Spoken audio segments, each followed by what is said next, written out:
hello phone చేస్తాడు bro ఇక్కడ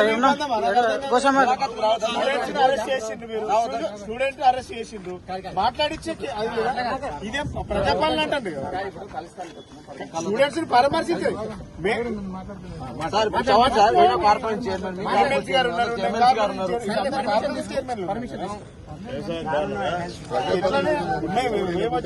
ఇప్పుడు ఆల్రెడీ ధర్నా చేసిండ్రు అరెస్ట్ చేసిండ్రు మీరు మేము చూసాము అరెస్ట్ అయిన దానికి మీరు